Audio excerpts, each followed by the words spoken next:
Right. Welcome to Vinod biology bytes. So already మనకు అస్థిపంజర వ్యవస్థ కంప్లీట్ అయిపోయింది కాబట్టి నేను పేపర్ని అప్లోడ్ చేశాను చూడండి. ఒకసారి క్వశ్చన్స్ చూడండి. సో ఈ క్వశ్చన్కి సంబంధించినటువంటి ఆన్సర్ను నేను తర్వాతే అప్లోడ్ చేస్తాను, గమనించండి ఆ విషయాన్ని.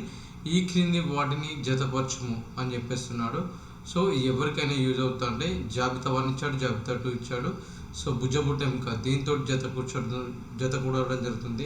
కపాలం, ఓకేనా, అది ఏ విధంగా ఉంటుంది, జంత్రిక సో ఏ విధంగా ఉంటుంది, వెన్నుముక ఏ విధంగా ఉంటుందో అనేటువంటి విషయాన్ని మనం ఇక్కడ గమనించవచ్చు.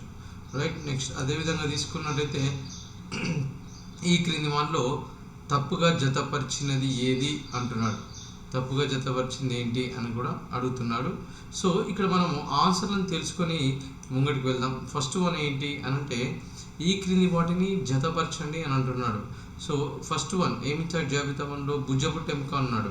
సో భుజపుట్ట ఎముక ఏ విధంగా ఉంటుంది అనేటువంటి విషయాన్ని గిట్ట మనం గమనించినట్టయితే భుజపుట్ట ఎముక అనేటువంటిది త్రిభుజాకార చదునైనటువంటి ఎముకగా దీన్ని మనం పేర్కోవడం అనేటువంటిది జరుగుతుంటుంది. త్రిభుజాకార చదునైనటువంటి ఎముకగా దీన్ని మనం పేర్కోవడం అనేటువంటిది జరుగుతుంది. సాధారణంగా అంటే ఇప్పుడు భుజపుట్ట ఎముకను మనము దేనితోటి 4 తోటి మ్యాచ్ చేయొచ్చు. నెక్స్ట్ కపాలాన్ని గిట్ట తీసుకున్నట్టయితే సాధారణంగా ఈ కపాలంలో మనకి ఏం కనబడుతుంది అంటే కదలని ఇక్కడ ఎముకలు అనేటువంటి ఉంటాయి. సో అంటే ఇక్కడ ఇవన్నీ కూడా వెయిట్ చేత బంధించబడి ఉంటాయి, తంతియుత కీళ్ళ చేత బంధించబడి ఉండడం అనేటువంటి జరుగుతూ ఉంటుంది. నెక్స్ట్ అదేవిధంగా జంత్రిక, దీన్ని స్టెర్నం అంటాము, ఓకేనా, ఆ స్ట్రీమ్ అని కూడా అంటాము. సో ఇది బల్లపరుపుగా ఉండడం అనేటువంటిది జరుగుతుంది, డాగర్ ఆకృతిలో ఉండాలి అనేటువంటి విషయాన్ని నేను క్లాస్లో చెప్పడం అనేటువంటి జరుగుతుంది, ఓకే, చెప్పడం జరిగింది. నెక్స్ట్ అదేవిధంగా వెన్నుముకని గిట్ట తీసుకున్నట్లయితే దీంట్లో మనకి ఏముంటుంది, మృదులాస్థి కీళ్ళు అనేటువంటివి ఉండడం అనేటువంటిది జరుగుతుంటుంది, గ్లైడింగ్ మూమెంట్ అనేటువంటిది కనబడుతుంటుంది. సో ఇక్కడ ఇది ఆన్సర్ ఏంటి మరి అని అంటే ఫస్ట్ దానికి ఆన్సర్ వచ్చేసి డి, ఓకేనా. భుజపుట్ట ఎముక త్రిభుజాకారంలో ఉండడం జరుగుతుంది, కపాలంలో తంతిత కీళ్ళు ఉంటాయి, ఎటు కదలకుండా ఉంటాయి, జంత్రిక ఫ్లాట్గా బల్లపరుపుగా ఉండడం జరుగుతుంది, వెన్నుముకలో మృదులాస్థితి అనేటువంటి ఉంటుంది. సో అంటే ఇక్కడ మనకు ఆన్సర్ ఏంటి, మనకి డి అనేటువంటిది పర్ఫెక్ట్ ఆన్సర్గా మనం చెప్పుకోవడం అనేటువంటి జరుగుతుంది. డి అనేటువంటిది పర్ఫెక్ట్ ఆన్సర్గా మనం చెప్పుకోవడం అనేటువంటి జరుగుతుంటుంది. రైట్. నెక్స్ట్ అదేవిధంగా సెకండ్ దానికి వెళ్ళినట్టయితే మనకు ఈ క్రింది వాటిలో తప్పుగా జతపరిచింది ఏది అని అడుగుతున్నాడు, ఓకేనా.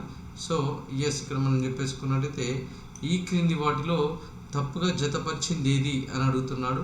సో కాండ్రోసైట్స్ అంటే నునుపు కండరాలు అంటున్నాడు, న్యూరాన్ నాడీ కణాలు అంటున్నాడు, తంతియుత కణాలు ఆరియోలార్ కణజాలం అంటున్నాడు, ఆస్టియోసైట్ ఎముక కణాలు అంటున్నాడు. అంటే దీంట్లో ఇక్కడ మనం గమనించాల్సిన విషయం ఏంటి అంటే తప్పుగా జతపరిచింది ఏది అని అడుగుతున్నాడు. తప్పుగా జతపరిచింది ఏది అని అడగడం అనేటువంటి జరుగుతుంది. సో అంటే ఇక్కడ రెండోది గిట్ట మనం పరిశీలన చేసుకున్నట్టయితే సాధారణంగా న్యూరాన్ నాడీ కణాలు, ఇక్కడ ఇది కరెక్టే, ఓకేనా. న్యూరాన్స్ అంటే నాడీ కణాలు, ఓకే, రైట్. తంతిత కణాలు ఇక్కడ కనబడుతుంటాయి, ఆరియోలార్ కణజాలం కనబడతాయి, రైట్. ఆస్టియోసైట్స్ ఎముకలు కనబడతాయి. ఇక్కడ కాండ్రోసైట్స్ అంటే ఇది మృదులాస్థి, నునుపు కండరాలు కాదు, ఓకేనా, నునుపు కండరాలు కాదు, ఓకేనా. సో మృదులాస్థిలో ఉండేటువంటి కణాలను మనం కాండ్రోసైట్స్ అంటాం.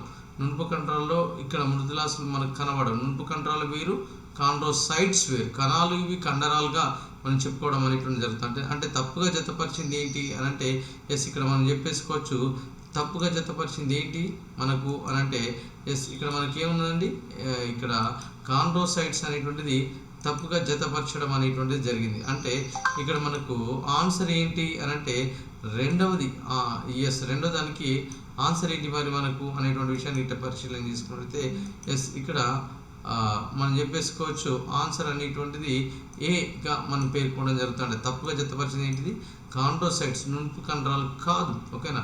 కాండ్రోసైట్స్ అంటే మృదులాస్థి కణాలుగా వీటిని మనం పేర్కోవడం అనేటువంటిది జరుగుతుంటుంది, ఓకేనా.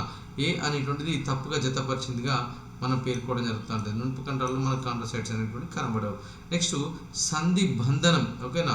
లిగమెంట్ అంటున్నాం. లిగమెంట్ అంటే ఏంటిది, పసుపు రంగులో ఉండి సాగేటువంటి తంతిత కణజాలం అంటున్నాము. అంటే లిగమెంట్ అంటే నేను మీకు లెసన్ చెప్పేటప్పుడే చెప్పేసాను, 2 ఎముకలను పట్టి ఉంచేటువంటి తంతుయుత కణజాలము అంటున్నాం. సో యాక్చువల్గా ఇది సాగదు.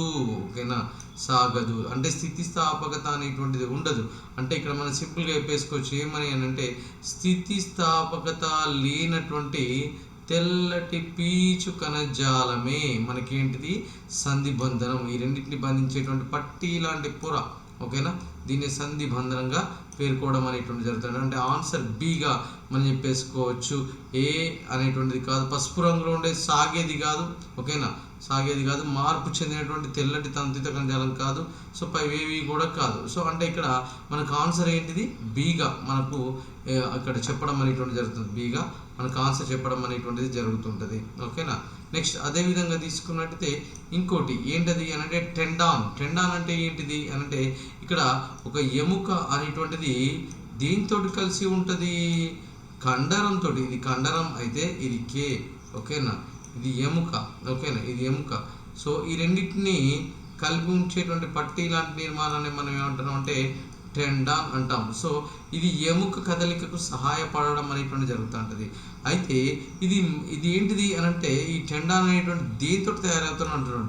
కొవ్వు కణజాలం చేతన కాదు. ఓకేనా, ఇది కాదు. ఓకేనా, నెక్స్ట్ అదేవిధంగా చూసుకున్నట్టయితే ఆ మార్పు చెందినటువంటి తెల్లటి తంతుయుత కణజాలమా అంటే ఎస్, ఇది 100% మార్పు, మాడిఫైడ్ ఫైబ్రస్ టిష్యూ తోటి తయారవుతుంటుంది. ఏంటిది టెండాన్ అనేటువంటిది. అంటే ఇక్కడ మనకు ఆన్సర్ ఏంటి అంటే బిఏ ఆన్సర్గా మనం పేర్కోవడం అనేటువంటి జరుగుతుంటుంది. మార్పు చెందినటువంటి తెల్లటి తంతుయుత కణజాలమే మనకు టెండాన్గా పేర్కోవడం జరుగుతుంది. ఇది ఎముకను మనకి కండరాన్ని పట్టి ఉంచేటువంటిదిగా మనం పేర్కోవడం జరుగుతుంది. ఆర్యోలైర్ కణజాలం, పసుపు రంగు తంతుయుత కణజాలం ఇది మనకు అవసరం లేదు, ఎందుకంటే ఆన్సర్ ఆల్రెడీ మనకు రావడం అనేటువంటి జరిగింది కాబట్టి. ఓకేనా, నెక్స్ట్ అదేవిధంగా తీసుకున్నట్టయితే 5వ బిట్టిన గిట్ట మనం పరిశీలన చేసినట్టయితే ఎస్, ఇక్కడ మనకు 5వ బిట్టిన గిట్ట చూసుకున్నట్టయితే ఎస్ మనం చూసుకుందాం. 5వ బిట్ ఏంటి అని అంటే ఎస్, ఇక్కడ మనకు మానవుని యొక్క కాలిలో. ఓకేనా, మానవుని యొక్క కాలిలో ఎముకల మొత్తం సంఖ్య ఎంత అన్నాడు అంటే ఒక్క కాలిలో అంటున్నాడు. ఆ విషయాన్ని మనం గమనించాలి. ఓకేనా, కాలిలో అన్నప్పుడు ఒకటే కాలిని తీసుకోవాలి. కాళ్ళల్లో అన్నప్పుడు 2 కాళ్ళను పరిగణలోకి తీసుకున్నట్టయితే సాధారణంగా ఇక్కడ మనం చెప్పేసుకోవచ్చు ఏమని అనంటే మానవుని కాళ్ళలో ఉండేటువంటి మొత్తం ఎముకల సంఖ్య ఎంత అనంటే ఎస్ 60. అంటే ఒక్క కాళ్ళు ఎంత ఉంటాయి 30గా ఉండడం జరుగుతుంటుంది. గమనించండి. అంటే ఇక్కడ 5వది కూడా ఆన్సర్ బిగానే మనం చెప్పుకోవడం అనేటువంటిది జరుగుతుంటుంది. నెక్స్ట్ అదేవిధంగా తీసుకున్నైతే ఇంకా మనం చెప్పుకుందాం ఏంటిది అనంటే ఇక్కడ మన చాలా ఇంపార్టెంట్ బిట్ ఇది. ఓకేనా, చాలా ఇంపార్టెంట్ బిట్గా మనం పేర్కోవడం అనేటువంటి జరుగుతుంటుంది. ఏంటి ఆ బిట్ అనంటే 6వ బిట్ అనేటువంటిది చాలా ఇంపార్టెంట్. సో ఎస్, ఇక్కడ ఏమడుగుతున్నాడు క్వశ్చన్ అనంటే అస్థిపంజరంలో పొడవాటి ఎముకల పని ఏది అని అంటున్నాడు. చాలా important question, number of times అడుగుతున్నాడు. సో ఇక్కడ ఏం అడుగుతున్నాడు, పొడవాటి ఎముకల పని ఆధారం ఇవ్వడానికి ఓకే ఒక వర్క్ పనిచేస్తుంది. ఆధారం ప్లస్ ఎర్ర రక్త కణాల ఉత్పత్తికి సహాయపడుతుంది. ఓకే, తెల్ల రక్త కణాల ఉత్పత్తికి సహాయపడుతుంది. ఓకే, ఇది కూడా కరెక్టే, ఆధారానికి కరెక్టే. ఓకేనా, ఆధారం సి ఆప్షన్ ఆధారం మరియు ఎర్ర రక్త కణాల ఉత్పత్తికి మాత్రమే అంటున్నాడు. అంటే కేవలం ఎర్ర రక్త కణాలు మాత్రమే ఉత్పత్తి అవుతాయా? లేదు. ఓకేనా, తెల్ల రక్త కణాలు కూడా ఉత్పత్తి అవుతూ ఉంటాయి ఎముక నుంచి. ఓకేనా, ఎర్ర రక్త కణాల ఉత్పత్తికి మాత్రమే అంటున్నాడు. ఓకేనా, సో ఆధారం మరియు ఎర్ర రక్త కణాల ఉత్పత్తి మరియు అదేవిధంగా ఎర్ర రక్త కణాల ఉత్పత్తికి మాత్రమే అంటున్నాడు. అంటే ఈ డి తప్పు, అదేవిధంగా సి తప్పు, అదేవిధంగా ఏ కూడా అంటే ఒక్కటే కాదు కదా. సో ఈ మూడిటి క్రియలను పొడవాటి ఎముకలు చేయడం జరుగుతుంటుంది. ఆధారం ప్లస్ ఎర్ర రక్త కణాల ఉత్పత్తికి ప్లస్ తెల్ల రక్త కణాల ఉత్పత్తికి సహాయపడడం అనేటువంటి జరుగుతుంటుంది. ఎవరు అనంటే అస్థిపంజరంలో ఉండేటువంటి పొడవాటి ఎముకలు చేసేటువంటి పని. ఓకేనా, సో పొడవాటి ఎముకల చివర్లో నెక్స్ట్ వన్ చూడండి 7వది, పొడవాటి ఎముకల చివర్లో ఉండేటువంటి మృదులాస్థి ఏది అని అడుగుతున్నాడు. ఓకేనా, పొడవాటి ఎముకల చివరిలో ఉండేటువంటి మృదులాస్థి ఏది అని అడగడం అనేటువంటిది జరుగుతుంది. సో ఇక్కడ సింపుల్గా చెప్పేసుకోవచ్చు మనకు ఏంటి అనంటే పొడవాటి ఎముకల్లో ఉండేటువంటి మృదులాస్థి ఏంటి అనేటువంటి విషయాన్ని గిట్ట తీసుకుంటే కాల్షియం ఉంటుందా, ఎముకల్లో ఉంటుంది కాల్షియం. ఓకేనా, సో మరి ఏముంటుంది, తంతుయుత మృదులాస్థి ఉంటుందా. తంతుయుత మృదులాస్థితి గురించి ఇంతకుముందే మాట్లాడినాము. 2 ఎముకలు పట్టి ఉంచడం జరుగుతుంది. స్థితిస్థాపక మృదులాస్థితి అనేటువంటిది కూడా ఉండడం జరుగుతుంది. కానీ అది కూడా సాగేటువంటి లక్షణం మృదులాస్థితి కలిగి ఉండడం అనేటువంటి జరుగుతుంటుంది. హయలిన్ గమనించండి, ఎముకల్లో ఉండేటువంటి పొడవాటి చివరిలో ఉండేటువంటి మృదులాస్థి ఏంటంటే హయలిన్ మృదులాస్థిగా మనం పేర్కోవడం అనేటువంటి జరుగుతుంది. అంటే డి అనేటువంటిది మనకి ఇక్కడ ఆప్షన్గా ఉండడం అనేటువంటి జరుగుతుంది. డి అనేటువంటిది ఆప్షన్గా ఉండడం అనేటువంటి జరుగుతుంటుంది, గమనించాలి. అదేవిధంగా తీసుకుంటే ఇంకా మనము 7వ బిట్ తర్వాత మళ్ళీ ఇంకొక క్వశ్చన్కి వెళ్దాం. ఓకేనా, 7వ బిట్ తర్వాత ఇంకో బిట్కి వెళ్ళిపోతాం. ఓకేనా, రైట్. 8వ బిట్ని గిట్ట మనం పరిశీలన చేసుకున్నట్టయితే సాధారణంగా ఇక్కడ ఈ క్రింది వాటిలో ఏ కీలు కదలిక చూపించదు అని అడుగుతున్నాడు. ఓకేనా, రైట్. ఇక్కడ మనం ఇంకా చూద్దాం. రైట్, 8వది ఈ క్రింది వాటిలో ఏ కీలు కదలిక చూపించదు అని అడుగుతున్నాడు. ఏ కీలు అనేటువంటిది కదలిక చూపించదు అని అడుగుతున్నాడు. సో మనం చూద్దాం ఏ కీలు కదలిక చూపించదు మరి అనేటువంటి విషయాన్ని తెలుసుకుంటే సాధారణంగా ఇక్కడ మనకు సైనోవియల్ కీళ్ళు ఓకేనా కదలిక అనేటువంటి చూపెట్టడం అనేటువంటి జరుగుతూ ఉంటుంది. ఓకేనా, సైనోవియల్ కీల్ అనేటువంటిది కదలిక చూపెడతా ఉంటుంది. ఓకేనా, సైనోవియల్ కీల్ అనేటువంటిది కదలిక అనేటువంటి చూపెట్టడం అనేటువంటి జరుగుతుంది. ఓకే, కార్టిలేజ్ కీళ్ళ మృదులాస్థి. ఓకేనా, ఇది కూడా కొంచెం కదలికను చూపెట్టడం అనేటువంటి జరుగుతూ ఉంటుంది. సో ఇక్కడ మనం చెప్పేసుకోవచ్చు ఎఫిఫై సెల్ ఫాలకం బెటర్ ఎగ్జాంపుల్ అని చెప్పేసిన. నెక్స్ట్ అదేవిధంగా తీసుకున్నట్లయితే బొంగరపు కీలు ఇది మెడ భాగంలో ఉంటుంది, ఇది కూడా ఖచ్చితంగా కదులుతూ ఉంటుంది అనేటువంటి విషయం మనకు అర్థమైంది. సైనోవియల్ కీళ్ళకు ఇది బెటర్ ఎగ్జాంపుల్గా మనం చెప్పేసుకోవచ్చు బొంగరపు కీళ్ళు అనేటువంటిది. మరి కదలని కీళ్ళు ఏంటివి అని అంటే తంతుయుత కీళ్ళు. కదలని కీళ్ళు ఏంటివి? తంతుయుత కీళ్ళు. ఇవి కదలిక చూపెట్టవు. ఎక్కడ ఉంటాయి? స్కల్ పుర్రె భాగంలో మనకు కనబడతా ఉంటాయి అనేటువంటి విషయాన్ని మనం ఇక్కడ గమనించాలి. ఓకేనా, పుర్రెలు అంటే ఇక్కడ పుర్రెలో మనకి ఇవి కనబడుతూ ఉండడం అనేటువంటి జరుగుతూ ఉంటుంది. ఓకేనా, సో ఇది ఏంటి అని అంటే 8వ ఆన్సర్ ఏంటిది? ఏ కీలు కదలిక చూపించదండి? తంతుయుత కీళ్ళు పుర్రెలో మనకు కనబడుతూ ఉంటాయి, గమనించాలి ఈ విషయాన్ని. ఓకేనా, నెక్స్ట్ ఈ క్రింది వాటిని తప్పుగా జతపరచబడినవి ఏవి? తప్పుగా ఏమేమి జతపరచబడ్డాయి అనేటువంటి విషయాన్ని మనం చూస్తున్నాం. సో మృదులాస్థి కీళ్ళు. ఓకేనా, మృదులాస్థి కీళ్ళు అనేటువంటి ఏ విధంగా ఉన్నాయి అనేటువంటి విషయాన్ని గిట్ట మనం పరిశీలన చేసుకున్నట్టయితే సాధారణంగా కపాల కీళ్ళు. ఓకేనా, సో అంటే తప్పుగా ఇక్కడ మన క్వశ్చన్ గమనించండి, తప్పుగా జతపరచబడింది ఏది అంటున్నాడు. ఓకేనా, సో మృదులాస్థి కీళ్ళు, కపాల కీళ్ళు, రైట్, క్లియర్. ఓకేనా, నెక్స్ట్ ఇరుసు కీళ్ళు మెడ దగ్గర మనకు కనబడుతుంటే ఇది కూడా కరెక్టే. ఓకేనా, రైట్. నెక్స్ట్ అదేవిధంగా ఇక్కడ మడత బంధు కీలు ఒకే వైపుకి మాత్రమే వంగుతూ ఉంటుంది. కానీ ఇక్కడ చూడండి నెక్స్ట్ ఇంకోటి కూడా చూద్దాం, జారేడు కీలు వెన్నుపూసలు. ఓకేనా, వెన్నుపూసలు కూడా ఉండడం అనేటువంటి జరిగింది. ఇవి జారేడు కీళ్ళకు, ఇరుసు కీళ్ళు మెడ కీళ్ళకి ఎగ్జాంపుల్, మృదులాస్థి కీళ్ళు కపాల కీళ్ళకి ఎగ్జాంపుల్గా మనం పేర్కోవడం అనేటువంటిది జరుగుతుంటుంది. Okay, right, clear. రైట్, ఇక్కడ మనకు మడత బంధు కీలు ఎక్కడ ఉంటుందండి? ఇది మోచేతి మోకాల వద్ద మనకు కనబడుతుంటుంది.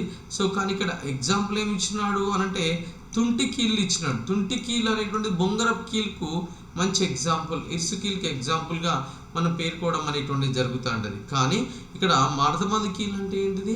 ఇక్కడ మోకాల దగ్గర ఉండేటువంటి కీల్ని అంటే ఒకే వైపుకి మాత్రమే కొంత కోణం తోటి వంగేటువంటి కీల్ని మనం ఏమంటున్నాం అంటే మడత బంధు కీళ్ళు అంటున్నాం. సో బెటర్ ఎగ్జాంపుల్ ఏంటది? ఇక్కడ మోకాలు, చేతివేళ్ళు, కాలువేలుగా మనం పేర్కోవడం అనేటువంటి జరుగుతుంది. కానీ ఇక్కడ బొంగరపు కీళ్ళని ఇవ్వడం అనేటువంటి జరిగింది. ఇది తప్పుగా జతపరచబడ్డది. మడత బంధు కీళ్ళు అనేటువంటి తప్పుగా జతపరచబడ్డది అనేటువంటి విషయాన్ని మనం చెప్పేసుకోవచ్చు. నెక్స్ట్ ఇక్కడ మణికట్టు కీలు దేనికి ఉదాహరణ అంటున్నాడు? 10వ క్వశ్చన్ గిట్ట గమనించినట్లయితే మణికట్టు కీలు దేనికి ఉదాహరణ అండి? సో ఇరుసు కీలు ఇది బొంగరపు కీలుకి ఎగ్జాంపుల్. మడత బంధు ఒకే వైపు వంగుతూ ఉంటాడు. మృదులాస్థి కీళ్ళు ఇవి కొంచెం కదలిక కలిగినటువంటి కీళ్ళు. జారేడు కీలు, ఇక్కడ జారేడు కీలు. మణికట్టు కీలు అనేటువంటిది జారేడు కీలుకి మంచి ఎగ్జాంపుల్గా మనం పేర్కోవడం జరుగుతుంది. జారేడు కీలు అనేటువంటిది మంచి ఎగ్జాంపుల్, దీనికి మణికట్టుకు మంచి ఎగ్జాంపుల్గా దీన్ని మనం పేర్కోవడం అనేటువంటిది జరుగుతుంటుంది. మణికట్టు కీలు అనేటువంటిది మంచి ఎగ్జాంపుల్గా మనం పేర్కోవడం అనేటువంటిది జరుగుతూ ఉంటుంటుంది. నెక్స్ట్ అదేవిధంగా తీసుకున్నట్టయితే మనకు ఇంకా చెప్పేసుకోవచ్చు ఏమని అనంటే మానవ శరీరంలోనే అతిపెద్ద ఎముక ఏంటి? ఇది అందరికీ తెలిసిందే. ఓకేనా, దీన్ని మనం ఏమన్నా ఫీమర్ అంటున్నాం. ఫిబులా, టిబియా ఇవి కాల్లో ఉండేటువంటి ఎముకలే. బహిర్జంగిక అంతర్జంగిక అంటున్నాం. నెక్స్ట్ అదేవిధంగా హ్యూమరస్, ఇది దండ ఎముక అంటే చేతి భుజపు ఎముకలో మనకు కనబడుతుంటుంది. నెక్స్ట్ అదేవిధంగా తీసుకున్నట్టయితే ఇక్కడ ఆన్సర్ ఏమని చెప్పొచ్చు మరి మానవ శరీరంలో అతిపెద్ద ఎముక ఫీమర్గా మనం పేర్కోవడం జరుగుతుంది. ఇదే అది దృఢమైనదిగా పేర్కోవడం కూడా జరుగుతుంటుంది. మానవ శరీరంలోనే అతి చిన్న ఎముక ఏంటి అనేటువంటి విషయాన్ని గిట్ట గమనించినట్లయితే ఎస్, చెవిలో మనకు కనబడుతుంటే ఇవి కూటకం అంటున్నాం, దాగలి, కర్ణాంతరాస్తి. ఉల్నా అనేటువంటిది ఎక్కడ కనబడుతూ ఉంటుందండి, ఇది చేయిలో మనకు కనబడుతూ ఉంటుంది. ఓకే, చేయిలో మనకు కనబడుతూ ఉంటుంది. సో కూటకం, ఉల్నా, ఓకే, కూటకం, దాగలి, కర్ణాంతరాస్తి, ఇవి మూడు కూడా ఇక్కడ చెవిలో కనబడుతుంటే దీన్ని గొలుసు ఎముకలు అంటున్నాం. సో సాధారణంగా ఇక్కడ ఉల్నా అనేటువంటిది మాత్రం ఎక్కడ కనబడుతుంది, చేతిలో కనబడుతుంది. కానీ ఇక్కడ క్వశ్చన్ ఏమడిగినాడు, మానవ శరీరంలోనే అతి చిన్న, మానవ శరీరంలోనే ఏమంటున్నాడు, అతి చిన్న ఎముక ఏది అంటున్నాడు. అంటే కర్ణాంతరాస్తి, దీన్ని తెలుగులో ఏమంటున్నారు, దీన్ని ఇంగ్లీష్లో ఏమంటే స్టెపీస్గా పేర్కోవడం జరుగుతుంది. స్టెపీస్గా పేర్కోవడం అనేటువంటి జరుగుతుంది. స్టెపీస్గా పేర్కోవడం అనేటువంటి జరుగుతుంటుంది. అంటే ఆన్సర్ ఏమని చెప్పచ్చు, డి ఇస్ ద పర్ఫెక్ట్ ఆన్సర్గా మనం పేర్కోవడం అనేటువంటిది జరుగుతూ ఉంటుంది. ఓకేనా, ఇది 12వ దానికి సమాధానంగా మనం పేర్కోవడం అనేటువంటి జరుగుతూ ఉంటుంది. నెక్స్ట్ అదేవిధంగా చూసుకుంటే 13వ క్వశ్చన్ గిట్ట మనం పరిశీలన చేసినట్టయితే స్త్రీలలో ఆస్టియోపోరోసిస్కి కారణమయ్యేటువంటి స్థితి ఏంటి అని అడుగుతున్నాడు. ఓకేనా, ఆస్టియోపోరోసిస్ ఎముకకు చిన్న చిన్న రంధ్రాలు పడేటువంటి వ్యాధి. ఓకేనా, చిన్న చిన్న రంధ్రాలు పడుతూ ఉంటాయి. ఎందుకు అనంటే మగవాళ్ళలో అయితే పారాథర్మోన్ అనేటువంటిది ఎక్కువగా ఉత్పత్తి అయ్యేటువంటి క్రమంలో ఎముకలు ఉన్నటువంటి కాల్షియం మరియు ఫాస్ఫేట్ మూలకాలు అనేటువంటి తొలగించబడి ఎక్కడికి రక్తంలో ఉన్నటువంటి ప్లాస్మాలో కనబడుతూ ఉంటాయి. సో ఇది మగవాళ్ళలో జరిగేటువంటి సిచ్యువేషన్. పారాథర్మోన్ అనేటువంటి హార్మోన్ ఎక్కువైతే వచ్చేటువంటి ప్రాబ్లం అది. ఒకవేళ ఈస్ట్రోజన్ అంటే బహిష్టు అంటే మట్లు ఉడికిన తర్వాత లేదా మోనోపాజ్ దశకు వచ్చిన తర్వాత స్త్రీలలో ఈస్ట్రోజన్ అనేటువంటి హార్మోన్ అల్పస్రావానికి గురవుతుంది. అంటే తక్కువ మొత్తాల్లో రిలీజ్ కావడం వల్ల ఏమవుతుంది, ఎముకలో ఉండేటువంటి కాల్షియం, ఓకేనా, ఎముకలో ఉండేటువంటి కాల్షియం మరియు ఫాస్ఫేట్లు ఏమైతే అంటది ఎముక నుంచి రిమూవ్ అయిపోయి రక్తంలో ఉన్నటువంటి ప్లాస్మాలో కలుస్తూ ఉంటాయి. ఫలితంగా ఎముక పైన ఏంటి చిన్న చిన్న రంధ్రాలు పడడం అనేటువంటి జరుగుతుంటుంది. సో ఈ వ్యాధిని మనం ఏమంటున్నాం అని అంటే ఆస్టియోపోరోసిస్ అంటున్నాం. అంటే సింపుల్గా చెప్పాలంటే ఈస్ట్రోజన్ అల్పస్రావం, అంటే ఈస్ట్రోజన్ ఎప్పుడు అల్పంగా అయిపోతుంది అని అంటే మోనోపాజ్ దశలో ఉన్నప్పుడు ఈస్ట్రోజన్ అల్పస్రావంగా ఉండడం జరుగుతూ ఉంటుంది. సో టెస్టోస్టెరాన్ ఇది పురుషుల్లో కనబడుతూ ఉంటుంది, ప్రొజెస్టెరాన్ ఇది కూడా స్త్రీలో కనబడుతూ ఉంటుంది. కానీ ఇది పిండం యొక్క అంటిపెట్టుకొని ఉండడానికి సహాయపడుతూ ఉండడం జరుగుతూ ఉంటుంది. నెక్స్ట్ అదేవిధంగా చూసుకుంటే మానవ శరీర తలలో ఉండేటువంటి మొత్తం ఎముకల సంఖ్య ఎంత అని అంటున్నాడు.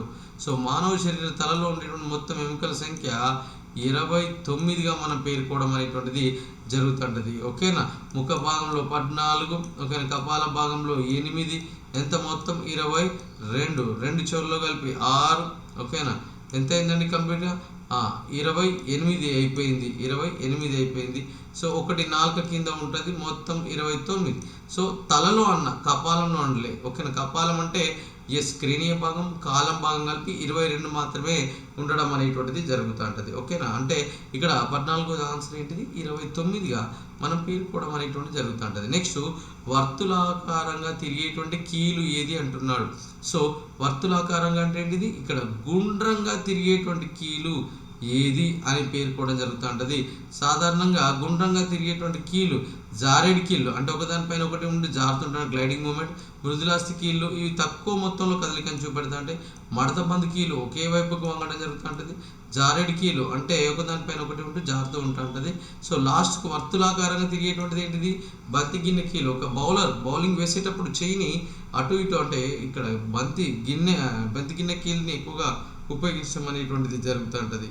ఓకేనా, ఒక గిన్నెలో బంతి ఉండి ఒక ఎముక అటాచ్ అయి ఉండడం వల్ల ఏమైతే ఆటోమేటిక్గా ఇది గుండ్రంగా వర్తులాకారంగా తిరుగుతూ ఉంటుంది. సో అంటే ఆన్సర్ ఏమని చెప్పచ్చు అంటే ఆన్సర్ 14వ దానికి ఆన్సర్ ఏంటిది 29గా మనం పేర్కోవడం అనేటువంటి జరుగుతుంటుంది. సో ఇవి ఏంటి అని అంటే అస్థిపంజర వ్యవస్థకు సంబంధించినటువంటి క్వశ్చన్స్. ఓకేనా, ఈ టెస్ట్ 1 మాత్రమే, ఇంకా చాలా టైప్స్ ఉన్నాయి మన దగ్గర, చాలా టైప్స్ ఉన్నాయి. సో అవి మెల్లమెల్లగా మనం మూవ్ అయిన కొద్దీ ఇంకా నేను పెట్టుకుంటూ వెళ్తాను. సో దీంట్లో ఏదైనా డౌట్స్ ఉంటే ఇంకా మనం ఈజీగా ఐడెంటిఫై చేసుకుంటూ వెళ్ళచ్చు.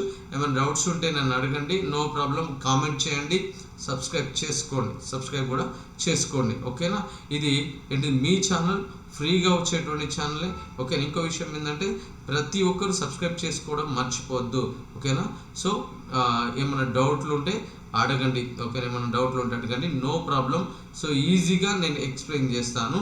సో మీ వినోద్ సార్ బయాలజీ బైట్స్ని సబ్స్క్రైబ్ చేసుకోండి. Right, thank you.